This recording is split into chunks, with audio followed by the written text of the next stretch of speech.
मुख्यमंत्री योगी आदित्यनाथ ने आज गोरखपुर के तारामंडल स्थित मंडल महंत दिग्विजय नाथ पार्क में आयोजित रबी गोष्ठी सम्मेलन में हिस्सा लिया। उन्होंने जैविक खेती को बढ़ावा देने पर जोर दिया और बताया कि प्राकृतिक खेती को बढ़ावा किस तरह से दिया जाए, उसको लेकर भी उन्होंने लोगों को मंच से जागरूक किया। भारतीय कृषि अनुसंधान केंद्र नई दिल्ली के निदेशक डॉक्टर अशोक सिंह ने हिंदी खबर से खास बातचीत की, सुनिए।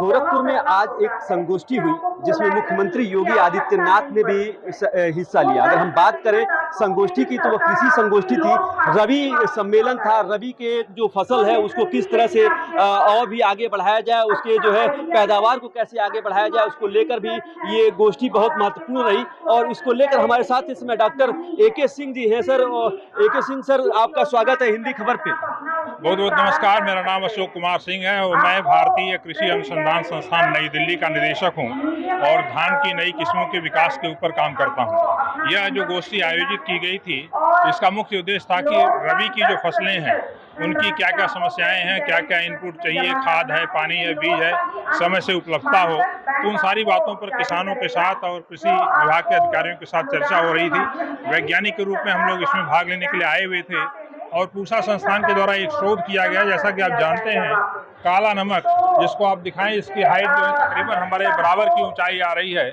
ये परंपरागत किस्म है काला नमक की, जिसे भगवान बुद्ध का प्रसाद इस क्षेत्र के लोगों के रूप में दिया गया है।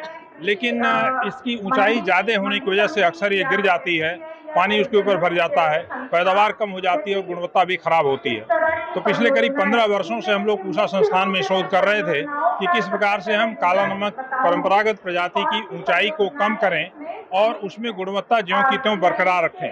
तो इस दिशा में काम करते हुए अब हम लोगों ने इसकी बौनी प्रजातियां विकसित की हैं, जिसको देखिए इसकी ऊंचाई जो है इससे तकरीबन आधी ऊंचाई है और दाना बिल्कुल काला नमक जैसे है, खुशबू और इस चावल की गुणवत्ता सब काला नमक जैसे है। इसकी पैदावार 45 से लेकर के 50 क्विंटल प्रति हेक्टेयर होती है, जबकि काला नमक की पैदावार 25 क्विंटल के आसपास आती है प्रति हेक्टेयर। जैसे मुख्यमंत्री ने आपसे कुछ चर्चा भी की है, क्योंकि आपसे बात भी किया है, जैसा कि हमने देखा भी है। तो सर ये क्या मुख्यमंत्री ने ऐसा कुछ कहा जिससे आप थोड़े से मुस्कुराए, फिर आपने कुछ जवाब भी दिया है? माननीय मुख्यमंत्री जी ने ये कहा कि यहाँ पर हमने जो ये 2 पौधे रखे हैं, एक पौधा इसमें प्राकृतिक खेती के रूप में उगाया गया है, तो प्राकृतिक वाले की पैदावार कैसी आ रही है और जो हम इनऑर्गेनिक एग्रीकल्चर से कर रहे हैं उसमें कैसी पैदावार आ रही है, तो इस बात पे चर्चा कर रहे थे वो। और प्राकृतिक रूप से जो खेती की गई उसमें पैदावार काफ़ी अच्छी इस बार आई है।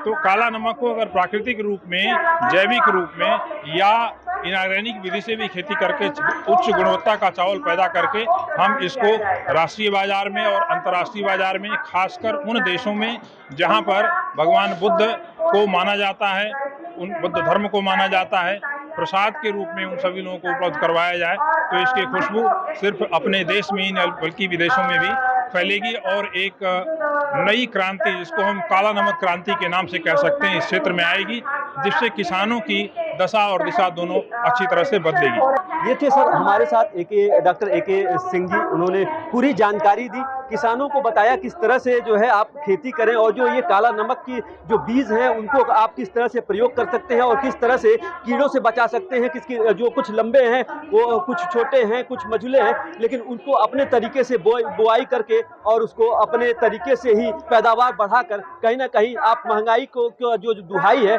उसको खत्म किया जा सकता है। क्योंकि अगर किसान के पास धान रहेगा या गेहूं रहेगा तो कहीं ना कहीं अगर वो उसकी अधिकता रहेगी तो महंगाई पर कहीं ना कहीं लगाम लगेगा। इसको लेकर भी मुख्यमंत्री कई बार मंचों से बोल चुके हैं। आप देख रहे हैं इस समय हिंदी खबर। मेरा नाम है सतीश शुक्ला।